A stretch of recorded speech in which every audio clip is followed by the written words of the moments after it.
Racikan Berita. Saya umatnya sama-sama. La ilaha illallah. Allahumma sholli ala sayyidina Muhammad wa asghir zalimin bil zalimin. Kita tahu kemarin teman kita ini mendapatkan persekusi bahkan pengeroyokan ya. Saya jam 9-an lewat sedikit itu teman kita Arif Nubar yang sudah mendahului kita, bukan mendahului pulang ya, mendahului sampai di lokasi itu mengirimkan sebagian video yang isinya Ahmad Osinuddin dipersekusi. Dan pada jam 9 lewat kira-kira 8 lewat 10 itu saya dengan Said itu masih dalam perjalanan, tapi sudah keluar tol. Ya, karena pagi-pagi kita ke Cipinang dulu ada hajatannya Dr. Ahmad Yani. Nah, saya setelah analisis Bung Ahmad, itu peristiwa terjadi karena kami terlambat. Kami itu saya dan banyak teman yang lainnya. Rombongannya Bang Marwan Batubara, teman-teman jawara-jawara macam tuan segala macam itu terlambat. Memang salah kita lah, kita nggak bisa berkelit lagi, salah kita. Selain kita kalau mau agak bela diri, mau lokasi jauh, ya jauh sekali. Nah, Bung Ahmad, coba ceritakan pada kita, ini sebetulnya bagaimana peristiwanya sampai seperti itu. Karena tadi saya mendapat kabar dari Arif, sebetulnya nggak nyangka juga sampai seperti itu. Monggo, silakan. Bismillahirrahmanirrahim. Assalamualaikum warahmatullahi wabarakatuh. Ya. Yang pertama, tidak ada yang salah. Tidak ada yang salah dalam peristiwa yang oleh Allah Subhanahu wa taala sudah tentukan jauh sebelum kita ini diturunkan ya menjadi manusia sebagai khalifatul fil ardh. Jangankan peristiwa itu, daun yang jatuh pun Allah sudah, itu dari sisi hakikat. Secara kausalitas kemarin juga nggak ada yang salah. Teman-teman nggak salah, saya juga nggak salah. Yang salah itu yang melakukan persekusi. Ya. Kenapa? Karena saya juga memang sudah dihimbau oleh Bang Marwan di titik kumpul yang sudah ditetapkan. Tapi saya juga sudah menyampaikan kami langsung ke lokasi sesuai jadwal karena jam 9. Karena saya mau ketemu orang juga mau sarapan dulu di dekat lokasi.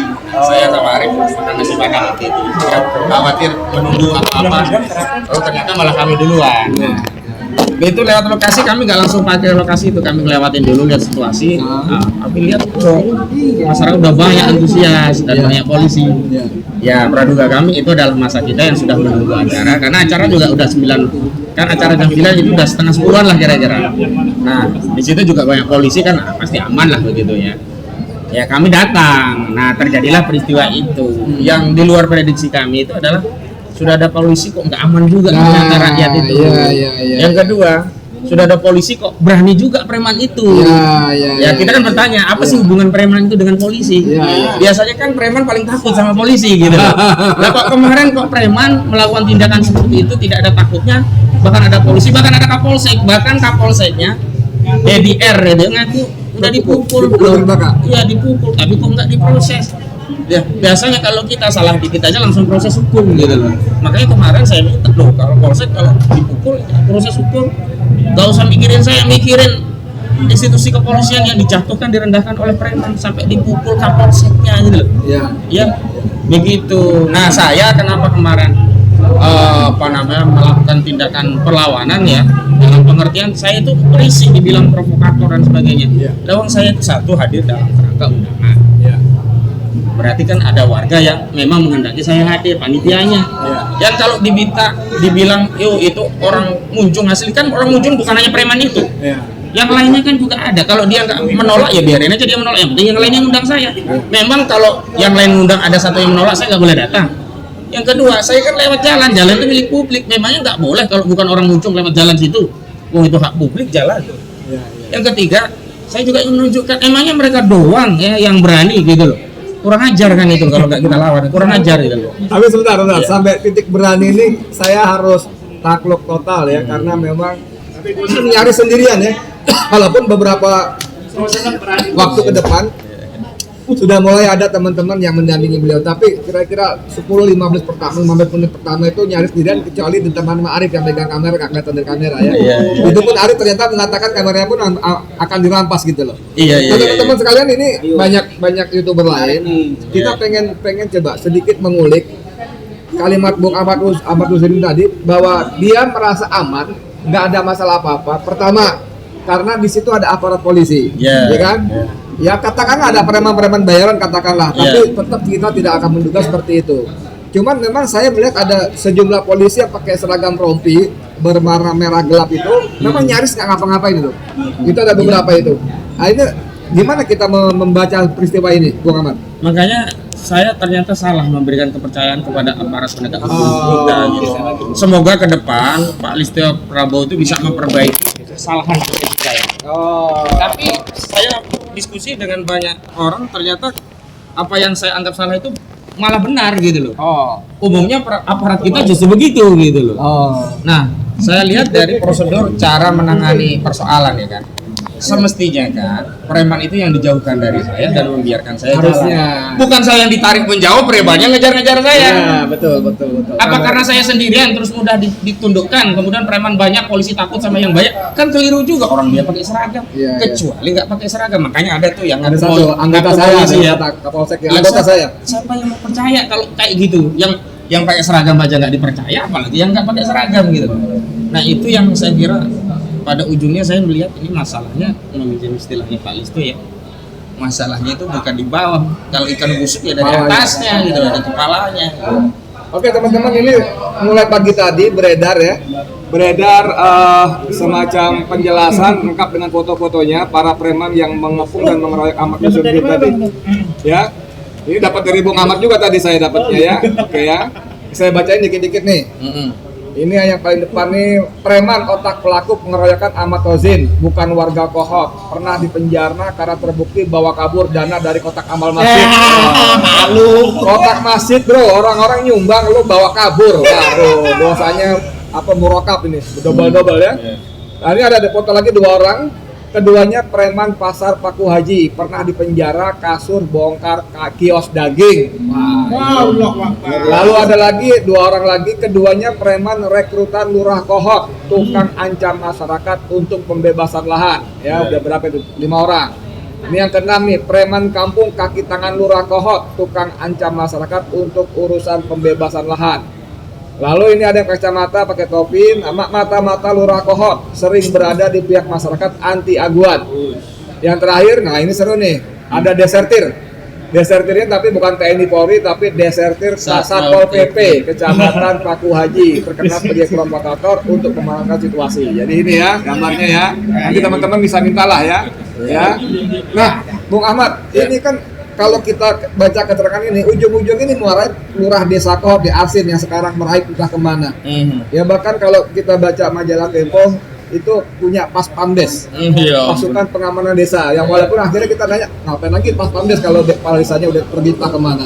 Ini gimana kita menyoroti lurah Kohok Arsin ini, Bung Ahmad? Sebenarnya kan ketika Tempo mendatangi rumah lurah Kohok si Arsin ini, dan ditemukan fakta Arsin tidak ada di rumah, Rubiconnya tidak ada di rumah, kabarnya kabur, itu kan mengkonfirmasi mereka ini salah, mereka ini sadar atas kesalahannya dan takut atas tanggung jawab atas kesalahan. Mereka itu sudah sadar, seluruh warga desa itu sudah berani melawan semua yang selama ini hanya diam, ya tanahnya diambil, diusir, digusur semaunya begitu.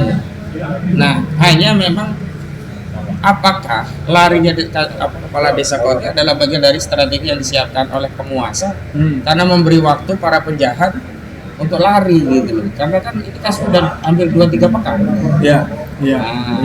Harusnya kan segera diproses biar nggak sempat lari. Kemarin kan sempat dipanggil ke Jagung, jadi nggak datang ya? Itu kan hanya permintaan dokumen isinya, belum sempat diambil keterangan sebagai saksi gitu. Itu yang kemudian kita, kok gini caranya? Biasanya kan dipanggil orangnya sambil membawa dokumen, bukan permintaan dokumen. Itu kan jalannya dibuat ular, melingkar-lingkar itu. Harusnya lurus langsung muter-muter begitu. Oke, dari semua huru-hara ini termasuk upaya mama yang luar biasa dan kita semua ini kan sebetulnya tidak perlu terjadi. Kalau Prabowo Subianto sebagai presiden bekerja sebagai presiden, bukan di bawah bayang Jokowi, di bawah bayang-bayang Jokowi. Nah kan akhirnya suka nggak suka, kita kan mendesak minta Prabowo sebagai presiden yang berdaulat untuk ambil sikap yang jelas dan tegas. Oke, sebagai penutup silakan. Rasanya sikap jelas dan tegas itu bukan dikonfirmasi dengan proses penyidikan segera digerakkan ya, tapi copot dulu Kapolri. Copot dulu Kapolri. Ya, soalnya kalau proses penegakan hukum itu masih di bawah kendali Listio Sigit Prabowo, masyarakat akan berpraduga, oh ini bukan penegakan hukum, sedang mencari skenario bagaimana mencari kambing hitam, melokalisir masalah dan menyelamatkan yang gede-gede gitu. Karena kita tahu Listio Sigit Prabowo itu dekat dengan Aguan dan di era dia lah ya Polri mendapat bantuan Makobrimob di wilayah PIK 2 juga. Jadi orang itu kan logikanya sederhana, kalau orang disuap itu nggak bisa ngomong. Coba saya suap, nggak bisa ngomong kan? Iya. Nah, suapnya ini dalam bentuk Makobrimob dan ke depan harus ada aturan tegas, nggak boleh institusi negara, fasilitas negara itu melalui bantuan hibah dari swasta. Pasti swasta itu bantu ada mau yang nggak ada bantu terus kayak filantropi karena kebaikan seorang Aguan bagi jadi harus dipahami oleh institusi Polri bahwa bangunan itu, tanah itu diberikan bukan tanah dari ASG sendiri tapi dapat nyolong dari rakyat, dari ngerampas dari rakyat.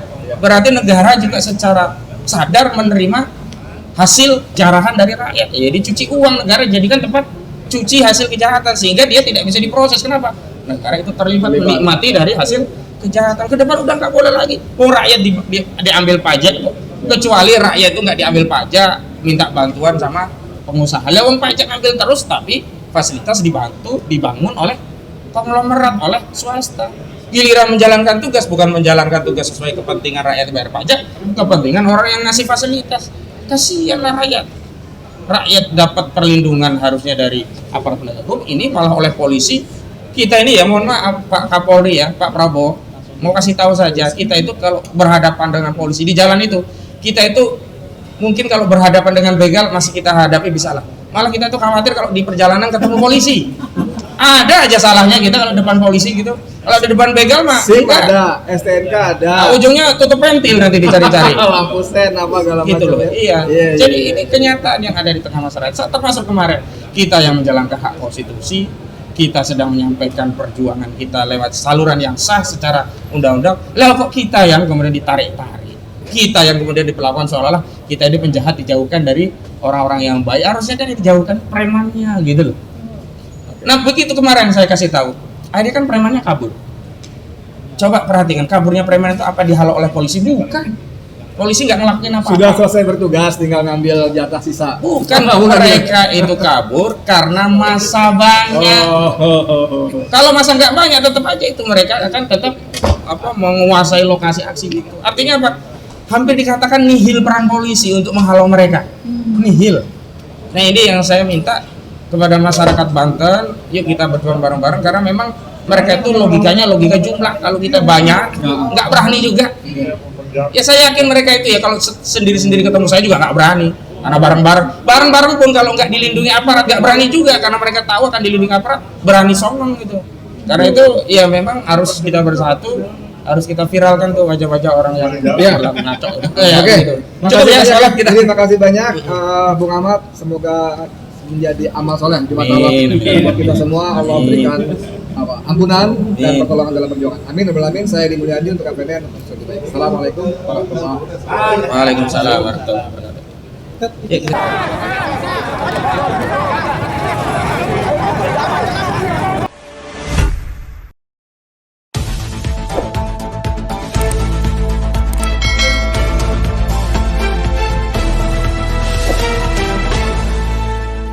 Racikan Berita